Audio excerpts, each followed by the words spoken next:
রাজধানী উত্তরার দিয়াবাড়ি লেক, যা একসময় ছিল ময়লা আবর্জনায় পরিপূর্ণ, তবে এখন প্রায় পরিষ্কার। উত্তরা 12 নম্বর থেকে 17 নম্বর সেক্টরের প্রায় 8 কিলোমিটার লেক এখন ময়লা আবর্জনা মুক্ত। নির্বাচনের আগে 4 মাস, নির্বাচনের পরে আরো 5 মাস, এই 9 মাসে শেষ হয়েছে প্রায় 8 কিলোমিটার লেকের পরিচ্ছন্নতা কার্যক্রম। আর এই কাজটি সম্পন্ন হয়েছে কোনো ধরনের সরকারি সহায়তা ছাড়াই।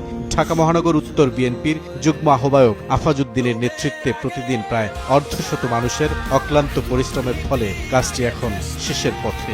মির্জা ফখরুল স্যার আইসা উদ্বোধন করে যাওয়ার পর থেকেই তারপর থেকে আমাদের নেতা আফাজ ভাইয়ের নেতৃত্বে কাজ চালমান রাখছি, বর্তমানেও আছে। যতদিন এগুলা পরিষ্কার পরিচ্ছন্ন না হবে ততদিন আমরা আছি। পরিচ্ছন্ন ঢাকা মনে করার লক্ষ্যে আমরা সে কাজ করতেছি ইনশাল্লাহ। গেল বছর সেপ্টেম্বর মাসে প্রতিষ্ঠাবাসী উপলক্ষে ঘোষণা দিয়েছিল আমাদের কর্মসূচি খাল নালা ডোবা পরিষ্কার করার জন্য।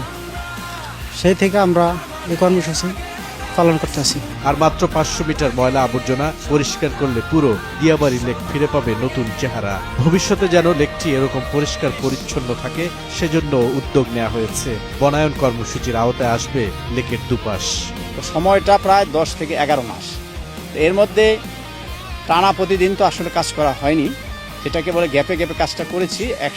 পূর্বে একবারই শুধু আমরা টানা 60 দিন আমরা কাজ করেছিলাম। এই লেকটাকে যেহেতু রাজুক 15 বছর আগে করেছে, 2 ধারও ওয়াকওয়ে আছে এবং একটা সুন্দর জায়গা রয়েছে, কিন্তু এটা জঙ্গল এবং আগাছা দিয়ে ভরে গিয়েছিল। তো আমরা কি এটাকে হাতির ঝিলের মতো না হলেও আমরা কি এটাকে দৃশ্যমান করে মানুষকে বসার উপযোগী করা এবং বনায়ন করা এবং এটাকে একদম সকল বর্জ্য অপসারণ করে এটাকে মোটামুটি একটা পর্যায়ে নিয়ে আসার প্রাথমিকভাবে আমরা যেটা ব্যক্তিগতভাবে সেটা আমরা করছি। এটা সরকারি সহযোগিতা আমরা এখনো ওইভাবে পাইনি, আমরা আমাদের ব্যক্তিগত অর্থ থেকে আমরা এটা করছি। উত্তর সিটির প্রশাসক বলছেন 29টি খালের 20টির ডিমার্কেশন এরই মধ্যে শেষ হয়েছে। হাতির ঝিল এবং ধানমন্ডি লেকের আদলে দিয়াবাড়ি লেক তৈরির পরিকল্পনা আছে বলেও জানান তিনি।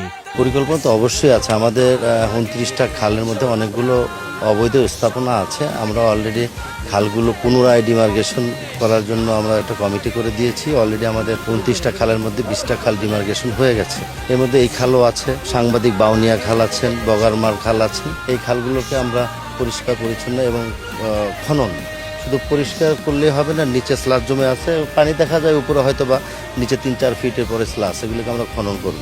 লেকের দুপাশের অবৈধ স্থাপনা সরানোরও উদ্যোগ নেওয়া হয়েছে। এরই মধ্যে বেশিরভাগ অবৈধ স্থাপনা উচ্ছেদ করা হয়েছে। বুলবুল রেজা, সময় সংবাদ, ঢাকা।